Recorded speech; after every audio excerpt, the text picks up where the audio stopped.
자, 반갑습니다. 오늘 어버이 주일이고 그런데 또 일정들이 많이 있으시죠, 그렇죠?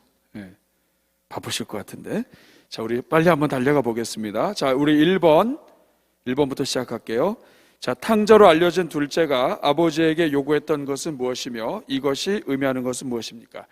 1번 문제부터 4번 문제까지는 모두가 다 성경을 읽고 확인하는 내용들입니다. 아버지에게 요구했던 것은 뭐냐면 12절에 보니까 내게 돌아올 분깃을 달라는 거예요. 자, 이것이 의미하는 것은 뭐예요? 아버지가 죽었다고 치자는 거죠.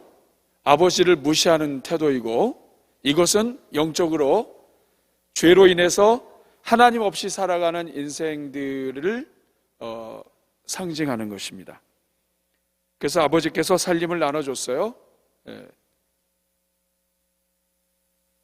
아버지가 마음에서 지워진 거죠. 그래서 죄를 지은 인생은 하나님이 없이 살아가는 겁니다. 하나님이 없이 살아가는 것.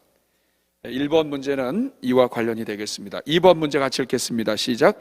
결국 집을 떠난 둘째가 객지에서 경험한 고난은 무엇입니까? 그리고 이 사실 우리에게 주는 영적 의미는 무엇입니까?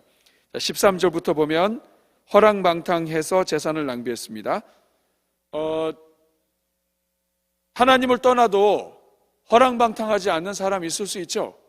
성실하게 살고. 그러면 여기서 나와는 이 허랑방탕은 어떤 의미일까요? 둘째가 객지에서 경험한 고난은 뭐냐면 영적인 추락이에요.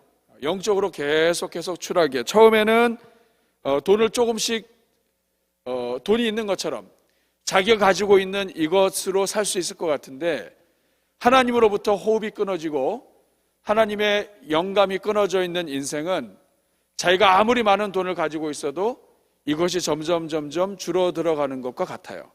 그래서 이것은 영적으로 점점 추락하는 것을 상징을 하고, 이것이 주는 의미는 하나님을 떠난 인생은 결국에는 그 끝이 무엇인가? 그 끝은 영적으로 가장 낮은 자리, 궁핍한 자리, 영적인 허랑방탕의 자리로 떨어지게 된다는 것을 이야기합니다. 자, 2번에서 우리가 추가 질문을 할 수 있어요. 자, 당신도 하나님을 떠났다가 이런 삶을 아니면 이와 유사한 것을 경험한 적이 있습니까? 할 수 있죠. 이런 질문을 할 수 있습니다. 왕년에 내가 잘 됐는데 하나님이 하나님의 영광을 위해서 살라고 주신 건데 좀 잘 된다고 깝죽했다가 털어먹은 거, 날린 거, 아니면 이런 것들도 얘기가 될 수 있겠습니다. 그래서 혹시라도 정말 하나님을 잠시 떠났다가 이런 삶을 경험하고 하나님께 두 손 들고 돌아왔던 기억, 이런 것들도 2번에서 함께 우리가 나눌 수 있겠습니다. 그런 질문들 한번 나누면 좋겠고요. 어떠세요, 여러분? 이 자리에 계신 우리 교구장 목자들은 그런 경험이 있으세요? 이렇게 하나님이 정말 잘 세워주셨는데 내가 된 것처럼 이렇게 조금 까불다가 그냥 쿡 떨어지고 막 완전히 구겨지고 막 이랬던 경험이 있어요? 자, 있을 겁니다. 중요한 건 뭐냐면 그게 복이에요. 그게 복입니다. 만약에 그거 떨어지지 않고 계속 놔버려뒀으면 어디까지 올라갈지 몰라요, 인간이. 자, 저를 보세요. 높이 올라갔다 떨어지는 게 더 아파요? 아니면 밑에서 떨어지는 게 아파요? 밑에서. 더 높이 올라가서 완전히 머리 깨지고 다 깨지기 전에 하나님이 떨어뜨리신 거 고맙게 생각해야 됩니다. 3번 문제 같이 읽겠습니다. 집을 떠나 고생한 끝에 탕자가 마음으로 깨닫고 결정한 것은 무엇입니까? 17절에 아주 중요한 말이 있죠. 나는 여기서 주려 죽는구나. 이렇게 살다가는 나 끝나는구나. 그래도 내가 우리 어머님이 나를 어떻게 기도해서 낳은 자식인데 내가 이 모양 이 꼴이 되는구나. 이런 거죠. 그래서 결정한 것은 뭐냐면 아버지께로 가겠다. 죽어도 아버지 집에서 죽겠다라고 결정을 합니다. 그리고 참된 회개를 하게 돼요. 여러분, 참된 회개는 뭐예요? 그냥 바르게 살아야지 결단하고 끝나면 참된 회개가 아니에요. 회개는 죄에서 돌아서는 겁니다. 그러니까 죄의 자리로부터 돌아서서 하나님이 기뻐하시는 자리로 나아가는 것이 회개예요.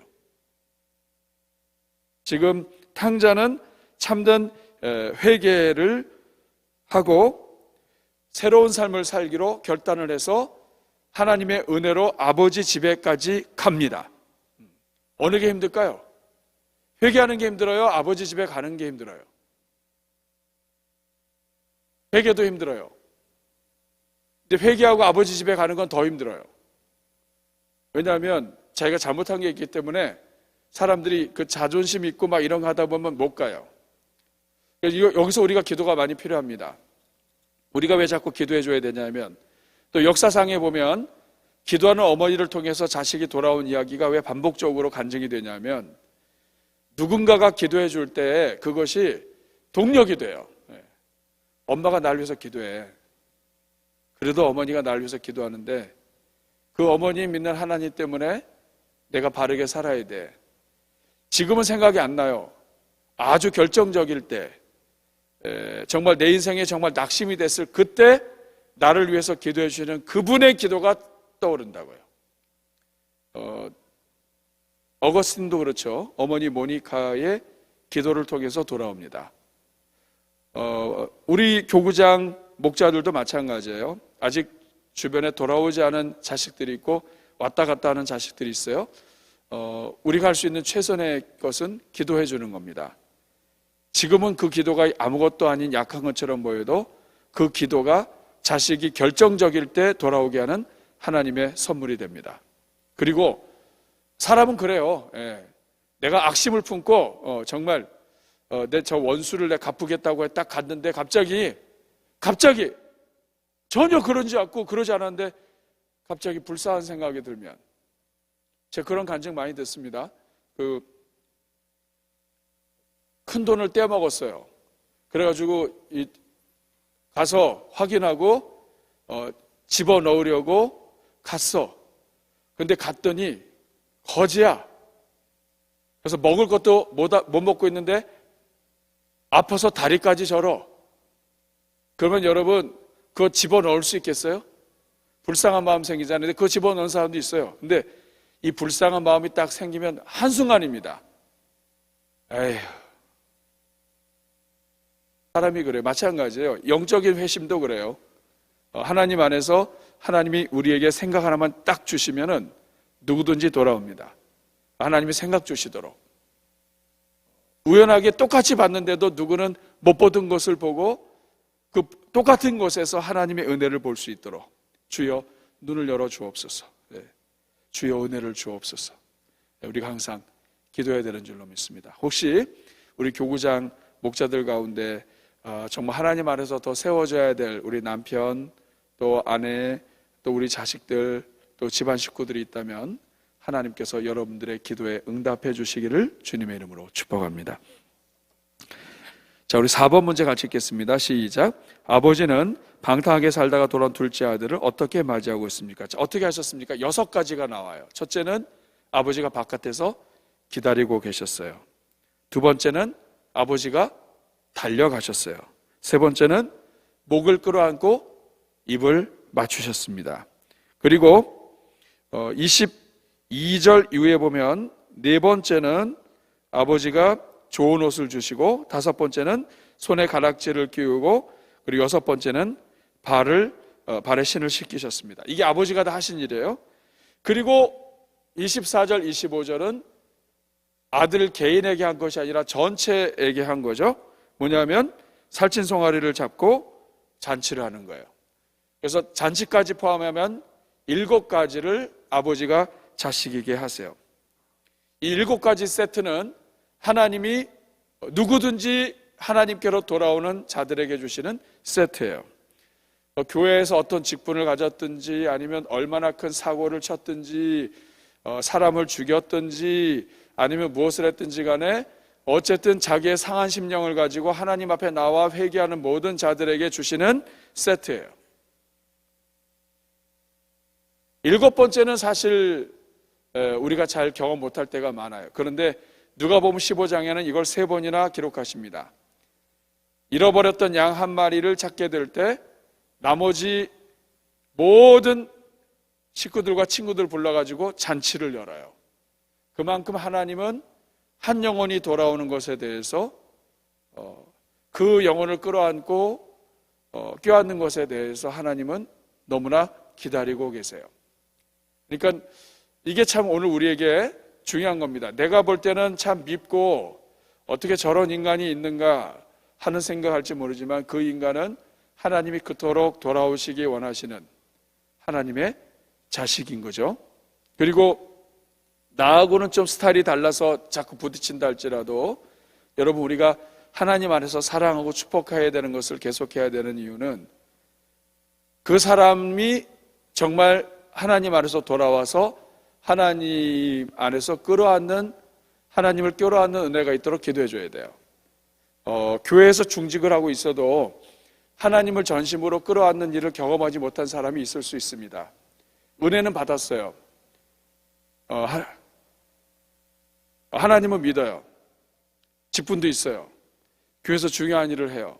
그런데 하나님의 그 은혜, 깊으신 은혜를 끌어안지 못하고 큰아들처럼 그 집 안에서 옳은 소리를 하고 바른 일을 하는데 하나님의 그 깊은 사랑을 끌어안지 못해서 아버지의 마음을 모르는 거예요. 그러니까 아버지는 둘째를 끌어안기 원하고 잔치를 하기 원하는데 큰아들은 삐졌어요. 잔치를 왜 하냐 이거예요. 나를 위해서는 염소도 제대로 안 하더니 이 집 나갔다가 재산 다 잃어버린 이 아들을 위해서는 송아지를 잡냐고, 나한테는 돼지도 안 잡더니 이럴 수가 있냐. 뭐냐면 아버지 마음을 모르는 거예요. 여러분, 큰아들이면 집안에서 교회로 보면 거의 목회자 수준이에요.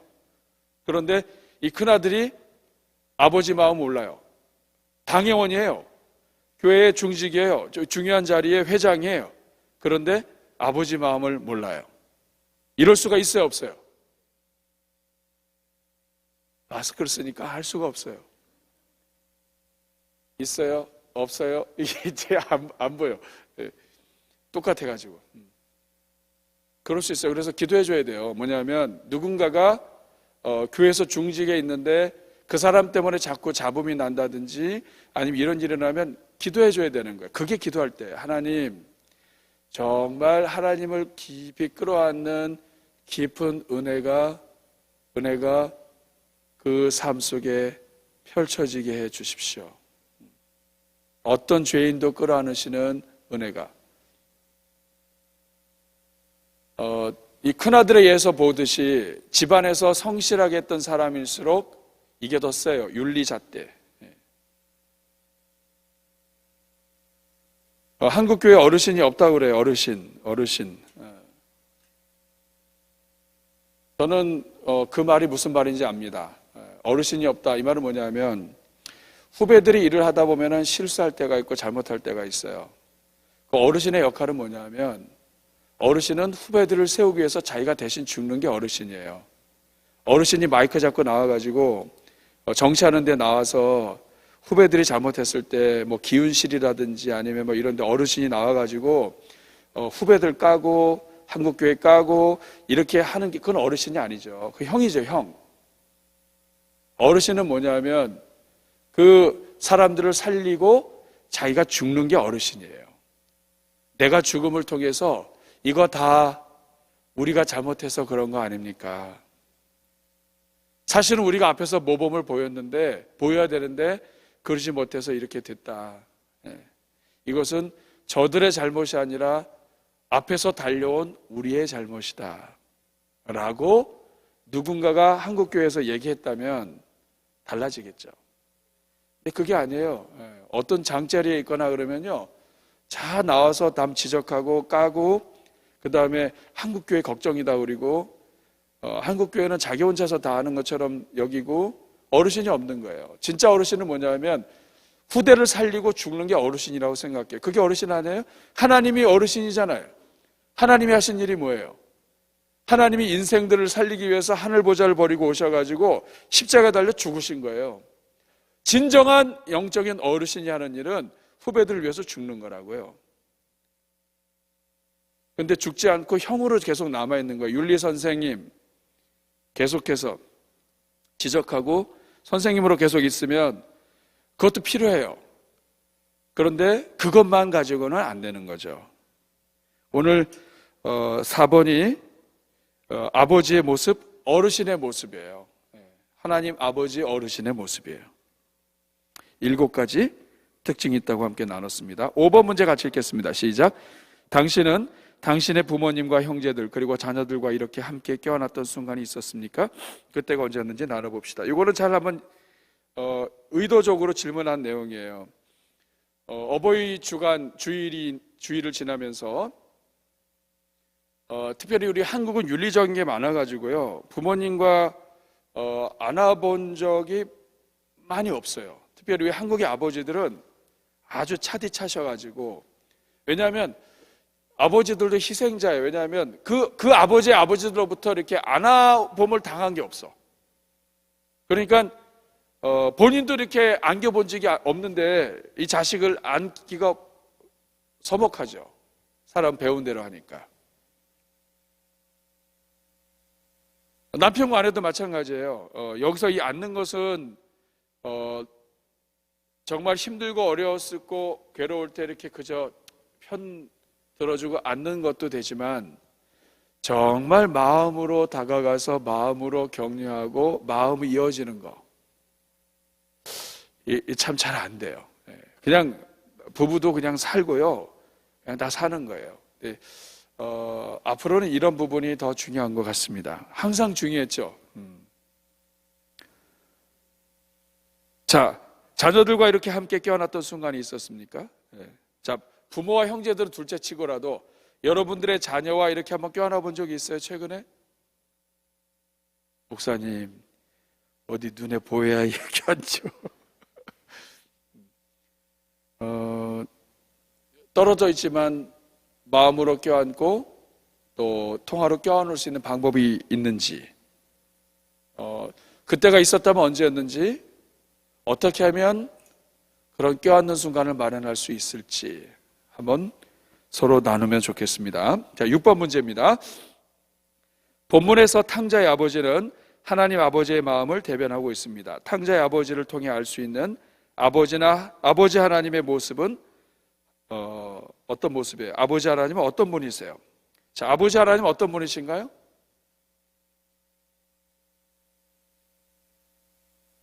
사랑이 많으시죠? 또요, 모든 죄와 허물을 다 끌어안으시죠? 아버지는 어떤 하나님이세요? 아버지가 죽은 거로 치자 했던 이 아들을 문 밖에 나가서 기다리시는 아버지죠. 돌아왔다는 것 그 하나만으로 모든 신분을 다 회복하시는 아버지죠. 씻지도 않고 한 이 인간을, 그래서 옷도 남루하고, 그래서 우리 같았으면 야, 너 옷이 이게 뭐냐? 꼴 좋다, 이렇게 얘기할 수 있는데 그렇지 않고 끌어안으시고 얼굴을 비비시는 분이 우리 아버지죠. 여러분은 이런 아버지를 만나본 적이 있습니까? 이게 굉장히 중요해요. 6번, 아버지 하나님 어떤 하나님이시냐, 어떤 분이시냐. 또한 오늘 우리는 자녀들에게 어떤 부모의 모습을 보여주고 있고 앞으로 보여줘야 할 모습은 무엇인가. 아직 우리 자녀들이 어리다면, 또 비록 밑에 자식들은 실패했다 할지라도 손주들이 우리한테 있다면 그 손주들을 통해서 내가 보여줘야 할 모습은 무엇인가, 그리고 그것을 통해서 하나님의 어떤 모습을 내가 보여주기 위해서 내가 노력해야 되겠는가. 이런 내용들을 5번, 6번을 통해서 함께 나눠보는 것입니다. 5번, 6번이 굉장히 중요한 질문이 되겠습니다. 자, 말씀의 맥 잡기, 이것은 전체적인 요약이죠. 1번 같이 읽겠습니다. 시작. 아들이 살아있는 아버지에게 유산을 요구하는 것은 가장의 권위를 무시한 매우 무례한 행동으로, 이것은 하나님을 무시하고 하나님 없이 살려는 교만한 죄인들의 상태를 표현해 줍니다. 2번, 자신의 뜻대로 아버지를 떠나 먼 나라로 갔던 둘째 아들은 자신의 모든 재산을 탕진하였고 심지어는 유대인들이 부정하게 여겼던 돼지의 쥐엄 열매로 허기를 채워야 하는 상태까지 이르게 되었습니다. 이것은 하나님이 없이 살아가려는 인생의 종착역이 어디인지 잘 보여줍니다. 3번, 결국 자신의 죄와 현실을 깨달은 둘째 아들이 아버지께로 돌아와 아버지의 품에 안기는 모습은 죄인들을 향한 하나님 아버지의 마음을 표현해 줍니다. 하나님은 회개하고 돌아온 인생들을 용서해 줄 뿐만 아니라 신발과 옷과 반지를 줌으로써 상속자인 아들의 신분을 회복시켜 주시는 하나님이십니다. 이것은 우리 하나님의 사랑이 얼마나 풍성한지 알려주시고, 또 하나는 오늘 우리도 주께로 돌아가면 하나님은 동일하신 하나님이시라는 것을 알려줍니다. 자, 마지막 질문입니다. 아버지와 늘 함께 있었던 큰 아들은 집을 나간 둘째가 아버지의 품으로 돌아오는데 도움을 주기는커녕 둘째가 돌아오는 것에 대한 반대자의 입장에 서 있습니다. 큰아들이 이렇게 된 이유는 무엇입니까? 자, 큰아들은 왜 이렇게 됐을까요? 큰아들은 어떻게 보면 성실하고 집에서 중요한 일을 했고 있었는데 왜 이렇게 됐을까요? 핵심은 한 가지예요. 아버지의 마음을 놓쳤어요. 아버지의 마음을 놓쳤어요. 그러니까 그 아버지가 원하는 것을 이성적으로 알고 행동하고 질서를 지키고 율법을 지키고 다 했지만 아버지의 그 불타는 사랑을 놓친 거예요. 이게 에베소 교회에 가면 첫사랑을 잃어버린 것과 연관이 되겠습니다. 아버지의 마음을 놓친 거예요. 그래서 제일 중요한 게 아버지의 마음이에요. 아버지의 마음. 아버지의 마음.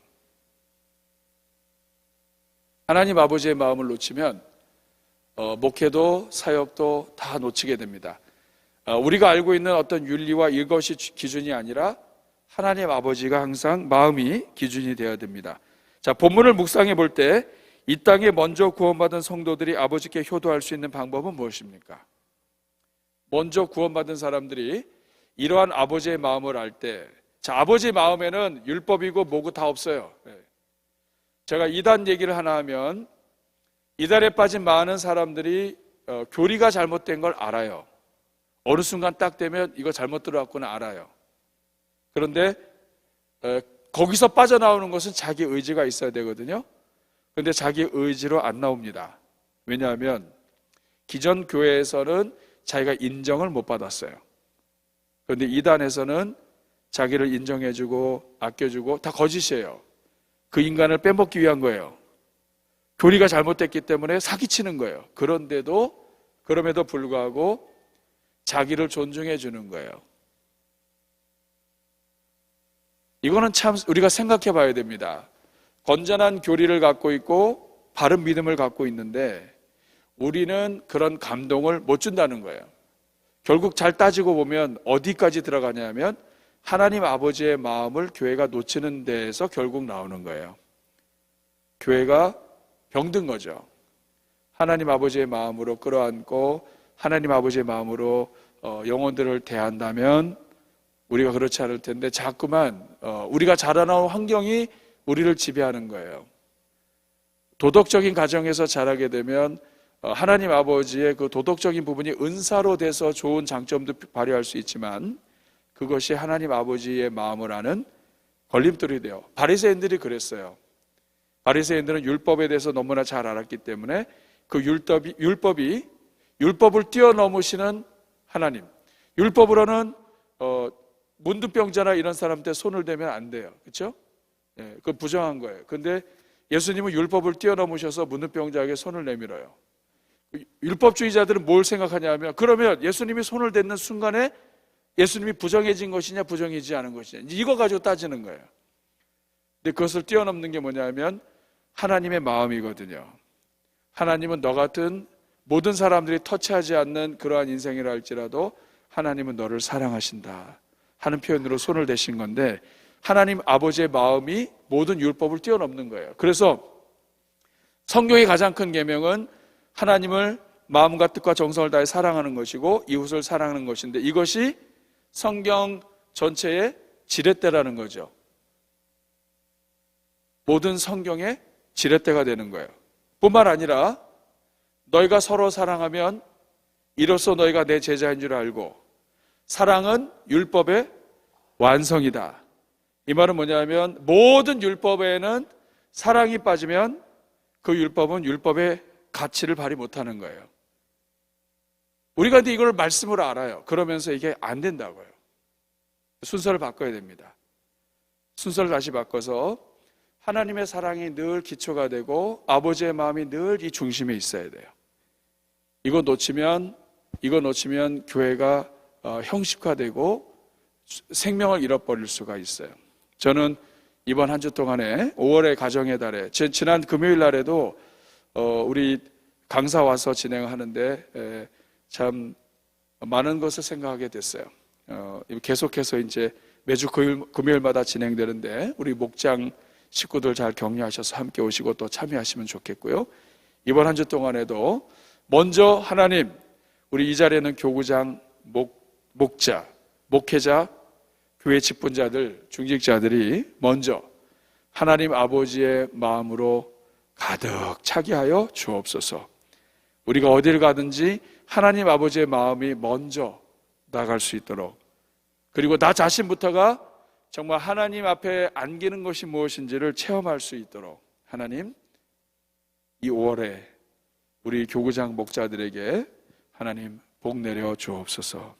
우리가 이런 사모함을 가지고 이번 한 주도 살면 좋겠어요. 우리 한번 가슴에 손 얹고 짧지만 잠깐 기도하겠습니다. 하나님, 우리 자신이 정말 맡겨주신 목원들 아버지의 마음으로 끌어안는 아버지의 품의 역할을 할 수 있게 해주시고 아버지의 기쁨이 되는 주의 종들 되게 해 주옵소서. 우리 스스로가 먼저 하나님을 깊이 만나고 하나님과 끌어안는 이 감격을 회복할 수 있게 하여 주옵소서. 우리 같이 아버지의 마음으로 섬기게 해달라고 우리 같이 주여 한번 부르고 기도하겠습니다. 주여, 은혜로우신 아버지 감사합니다. 오늘도 우리가 함께 모여서 아버지 이 어버이 주일에 우리가 어버이의 심정 그리고 하나님 아버지의 심정 우리가 아버지 함께 나눌 수 있게 해주신 것 감사합니다. 아버지 목자로 섬기고 교구장으로 섬기는 것 아버지의 마음 없으면 할 수 없습니다. 하나님 아버지, 우리가 윤리선생이나 탕자의 형이 아니라 하나님 아버지의 마음으로 영혼들을 섬길 수 있도록 도와주시고 우리가 가는 곳마다 우리 때문에 아버지 훈훈할 수 있는 하나님의 도구가 되게 해 주옵소서. 우리가 다 사회에서 나름대로 배우고 똑똑한 사람들입니다.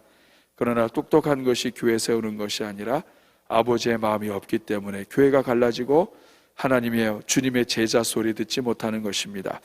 하나님 아버지, 우리 대전중앙교회 예수 생명, 예수 사랑, 하나님의 은혜가 가득한 교회 되게 해 주옵소서.